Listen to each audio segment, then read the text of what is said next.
তখন বারবারই আমার ভেতরটা বলে উঠছে এই সময় হয়তো বিপ্লববাবু থাকলে, বিপ্লববাবু, বাবা মা বা ভাই সকলের জন্য, আমি সবার জন্য যে মাছ পাঠিয়েছিল, বারবার শুধু মনে হচ্ছে প্রিয় মানুষটার সঙ্গে যেন এখানে বসে বসে একটু মৃদুমন্দ গায়ে হাওয়া লাগিয়ে দুজন দুজনের মধ্যে গল্প করি।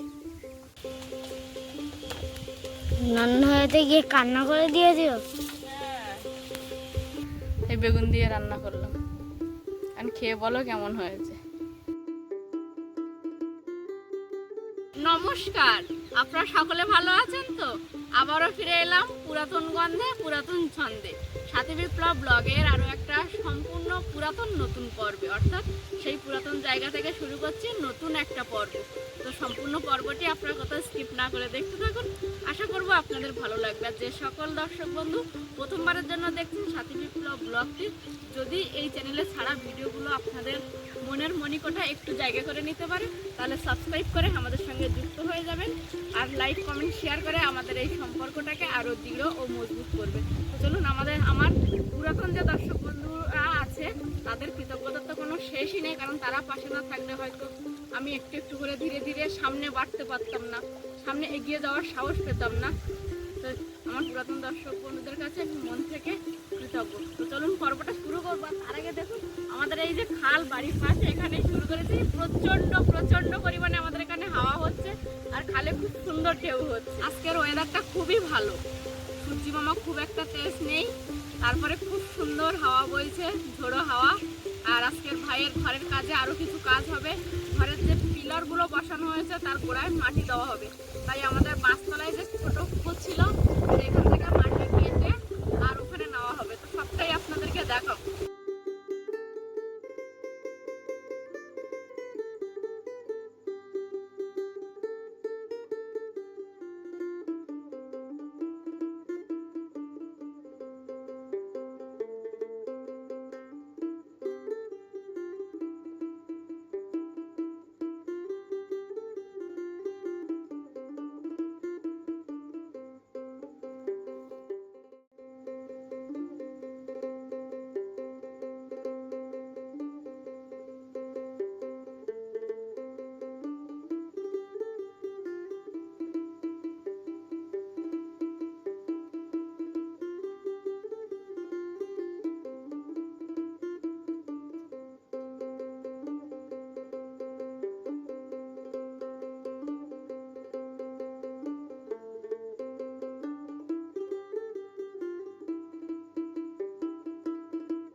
এখন প্রকৃতি নিজের আপন বেগে বয়ে চলেছে।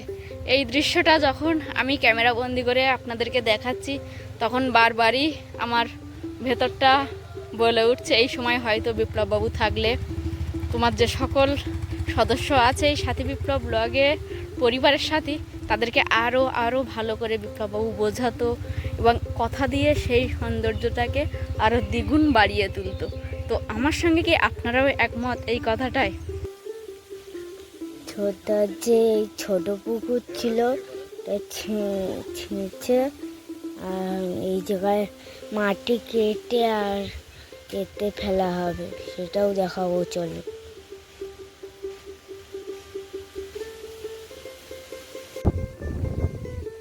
ওই ছোট পুকুর থেকে মাটি কেটে এই জায়গায় ঝুড়িতে করে ভরে এনে আর ছোটদা নিয়ে যাচ্ছে।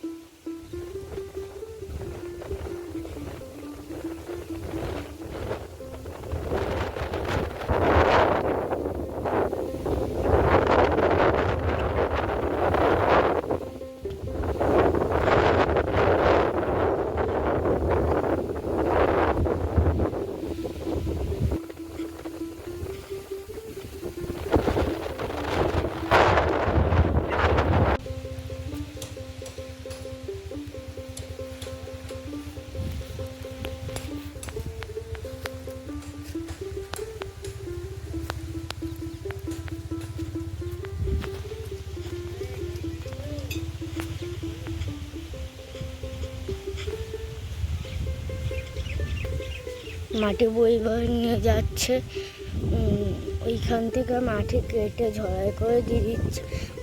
মাটি বয়ে বয়ে নিয়ে চলে আসছে আর ছোটটা মাথায় করে নিয়ে আর এই জায়গায় ফেলে দিচ্ছে।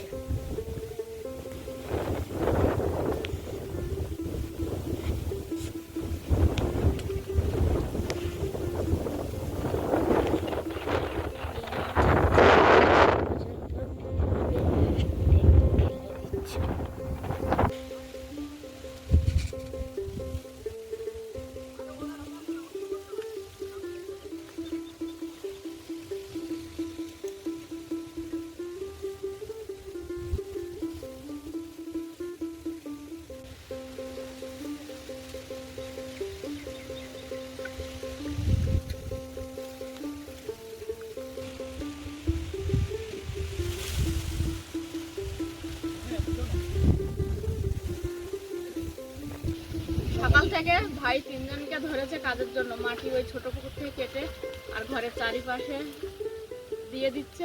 সঙ্গে ভাই আছে, মোট 4 জন মাটির কাজ করছে। আর এদিকে আমি সকাল সকাল রান্না করতে বসছিলাম আর সেই সময় ঠিক করে মিলিয়ে এসছে। মহারানী আমি থাকলেই পাকে পাকে ঠিক ঘুরে যাবে থাকবে, তো বললাম মিলি একটু ক্যামেরা ধরে দেখ, মার শরীরটা, মা বলছে আমি ঠিক করে দাঁড়াতে পারছি না, বসতে পারছি না, মার শরীরটা ভালো নেই, তাই মিলি এখন আমার ক্যামেরা ধরে দিচ্ছে।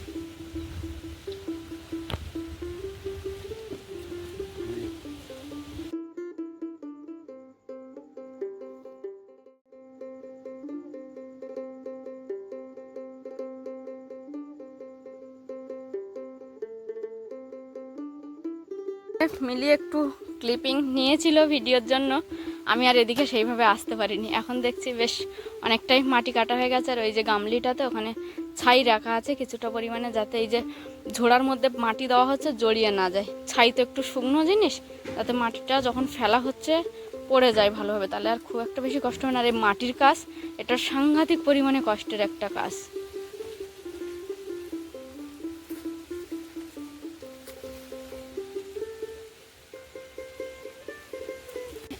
আজকের এই মাটির কাজটা আমাদের বাড়িতে লোক ধরিয়ে করা হচ্ছে। একটা টাইমে বাবা এই কাজটা, বাবার এটাই অ্যাকচুয়ালি পেশা ছিল যে মাটি কাটা, এখন আর বাবা পেরে ওঠে না।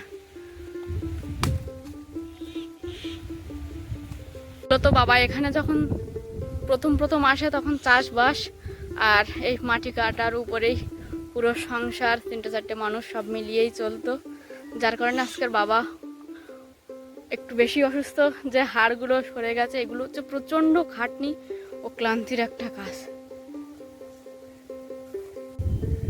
এই যে ভাইও ওদের সঙ্গে সমানভাবেই পরিশ্রম করছে। এই যে এখানটায় যে পিলার, তারপরে ছোট ছোট যে কোড়াগুলো বসানো হয়েছে, তার কোড়া দিয়ে মাটি দেওয়া হচ্ছে।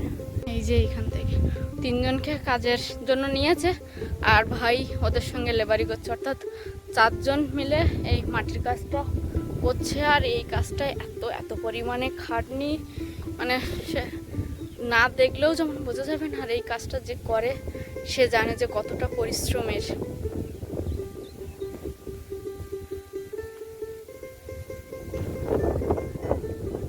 ভাইয়ের মাথায় একটা আলটা বাঁধা আছে, ওই আলটাটা বাবা যখন মাটির কাজ করতো তখনকার সময়ের আলটা, এখনো বাবা সেই জিনিসটাকে গুছিয়ে গুছিয়ে রেখেছিল। আজ বহুদিন পরে সেই জিনিসটা কাজে লাগছে ভাইয়ের এই যে মাটি তোলার জন্য।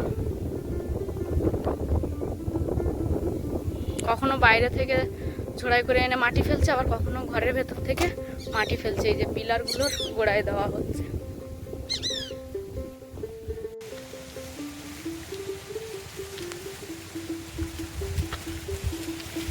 মিলিকে ডেকে এনেছে একটু ক্যামেরা ধরার জন্য। আবার মিলি, কি খুঁজছিস তুই ওখানে?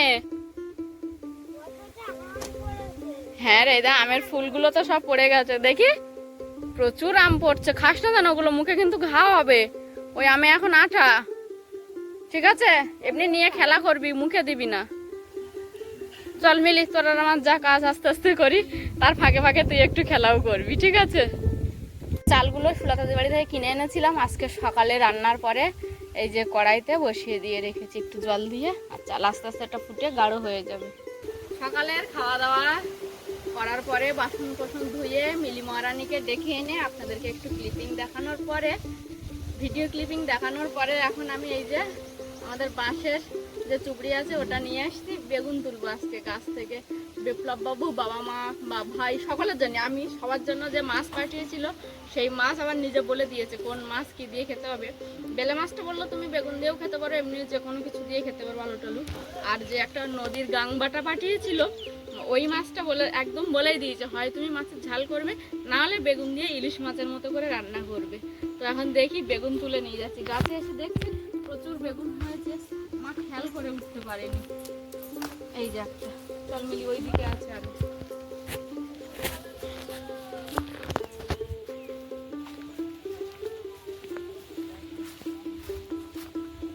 এই গাছটা একটা আছে, এই গাছটায় দুটো ছিল, একটা সুলতা দিকে দিলাম, সুশান্ত দাকে একটু ভাজা করে দেওয়ার জন্য।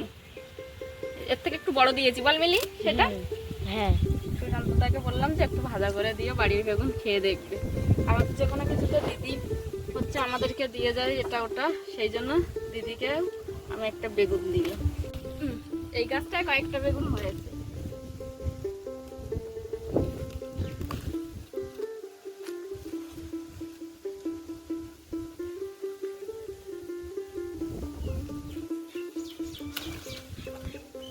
বেশ মিলি, হয়ে যাবে। অনেক বেগুন তুললাম আজকে গাছ থেকে।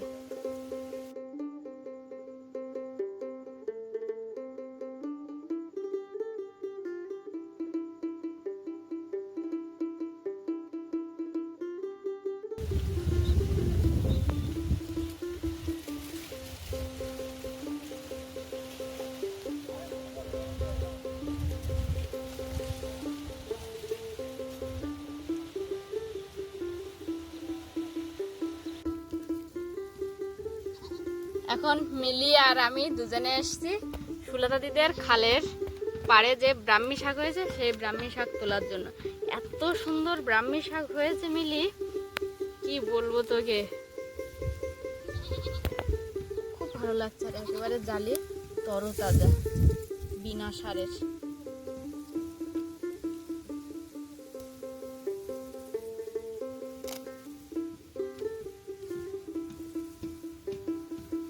ওদি বেগুন শাক তুলে আর আসছে। চারিদিকে মাঠটা যখন ধান খেতে করে সবুজ হয়ে গেছে, এত সুন্দর লাগছে দেখে যেন চোখ ভরে যাচ্ছে। বারবার শুধু মনে হচ্ছে প্রিয় মানুষটার সঙ্গে যেন এখানে বসে বসে একটু মৃদুমন্দ গায়ে হাওয়া লাগিয়ে দুজন দুজনার মধ্যে গল্প করি।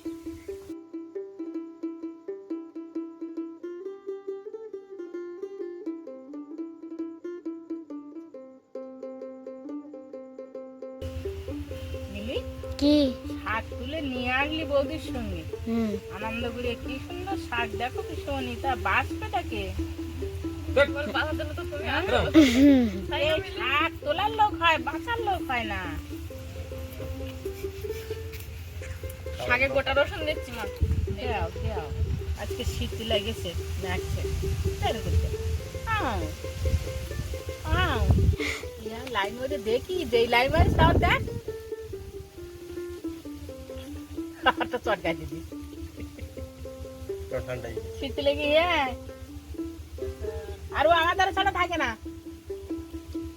হ্যাঁ, ও ইগো দ্বারা নিয়ে গেলে হবে না, কোলে করে নিয়ে যায় তো দৌড়েছে হয়। বেগুন আলু কেটে নিয়েছি, বিপ্লব বাবুর পাঠানো মাছ দিয়ে রান্না করবো। আর ব্রাহ্মী শাক তুলে এনেছিলাম, মিলিয়ে আর আমি, মা বেছে দিয়েছে। ব্রাহ্মী শাক, আলু আর গোটা গোটা রসুনের কোয়া দিয়ে ভাজা হবে। এই।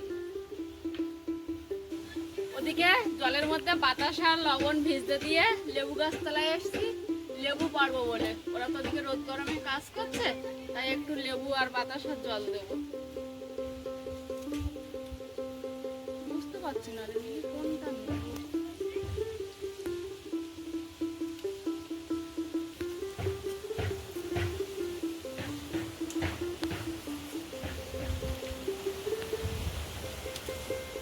বাড়ির লেবু তো একটু বেশি করেই দেবো, যেন একটু সেন্টটা বেশি দেবো। মিলি খাবি তো লেবুর রস? মিলি হুম। লেবু দিয়ে যে জল করবো, খাবি তো? হ্যাঁ। হেভি লাগে আমার।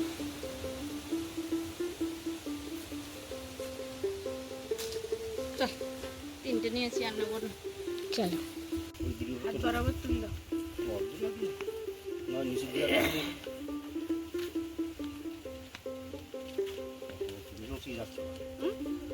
ঠিক আছে, মাটিতে পুরি তুলে দাও। ঠিক আছে। এখন এই বাইরে রান্না করব, প্রচন্ড হাওয়া হচ্ছে, উনান জ্বালানোই যাচ্ছে না, তাই এই যে প্যান্ডেল টানানো হচ্ছে, প্যান্ডেলের মধ্যে রান্না হবে আজকে। এই তো অনেকটা নিচে পড়ে আছে বাবা। হ্যাঁ, তাহলে ইচ্ছা করো। গাছ থেকে লেবু তুলে এনে রান্না করব যেখানটায়, ওই জায়গাটা একটা প্যান্ডেল মতো টানিয়ে নিয়েছি, নালে প্রচন্ড হাওয়া হচ্ছে, উনান ঠিক ধরছে না। ততক্ষণে বাতাস আর লবণ ভিজে ছিল জলের মধ্যে, তবু এখনো একটু আছে, বাতাস এখনো গোটা গোটা আছে। আর এই লেবুর রসটা বার করে জল, নুন আর বাতাসা একসঙ্গে মিশিয়ে রেখে দেবো, যখন ওরা রেস্ট নেবে তখন খেয়ে নেবে। আর তার আগে আমি আর মিলি একটু খাবো।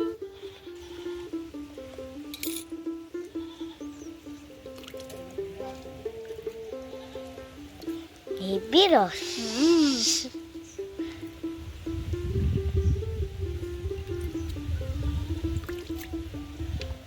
লেবু কেটে লেবুর রসটা জলের মধ্যে দিয়েছিলাম, দানা পড়েছে, এখন এই দেখ ছাঁকনি দিয়ে ছেঁকে নেব।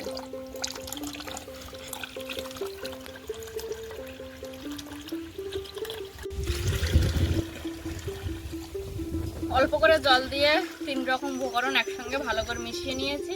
এবার আমি যতটা পরিমাণ জল লাগবে দিয়ে ভালো করে আবার 2 পাত্রে ফেলে মিশিয়ে নিচ্ছি।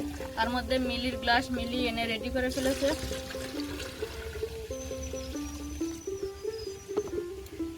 এই যে মিলির গ্লাস, গ্রহণ করুন ম্যাডাম। নন্দ হয়েতে গিয়ে কান্না করে দিয়ে দিও।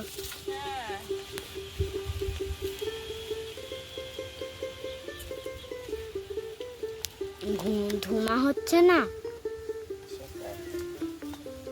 নেবে গেল উনানটা। উনানটা যাই কষ্ট করে ধরিয়েছি, প্রায় আধা ঘন্টার উপরে হয়ে গেছে উনান ধরাতে বসছি। আর চারিদিকে শুধু ধুলো বালি, এত হাওয়া হচ্ছে। আমার ওদিকে মশলা কষানো হয়ে গেছিলো, পেঁয়াজ রসুন আর একটু কালো জিরে দিয়েছি, দিয়ে সবজি ঢালবো। এমন সময় আমার ক্যামেরাম্যান এসছে।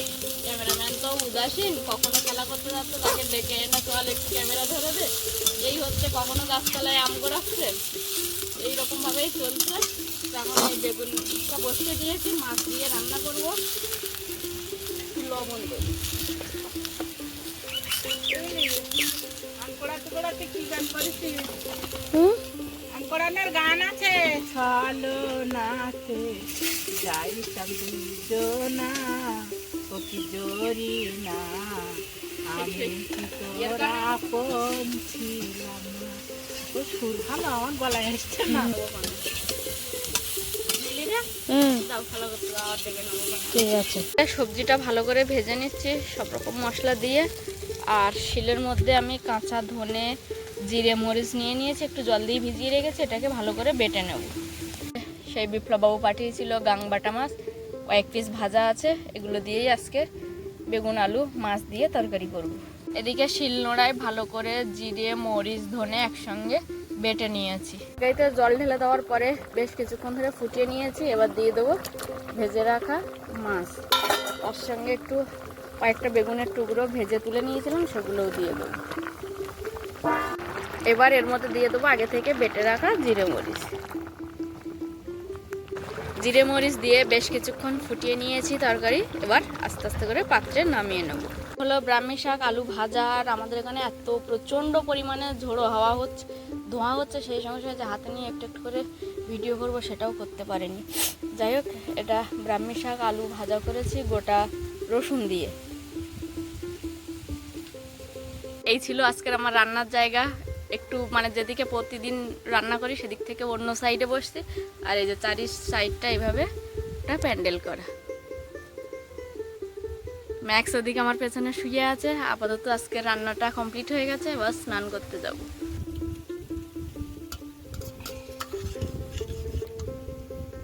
এটা কি মাছ?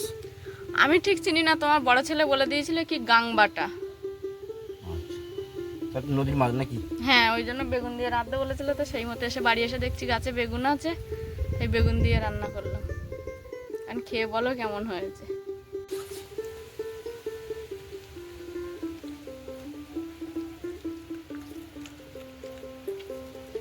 ভালো হয়েছে, ভালো হয়েছে। বেশ ভালো মজেছে। নদীর নোনা অংশ মাছ তো, ওই জন্য মজা বেশি। তাই না, বেগুন দিয়ে ভালোই মজেছে।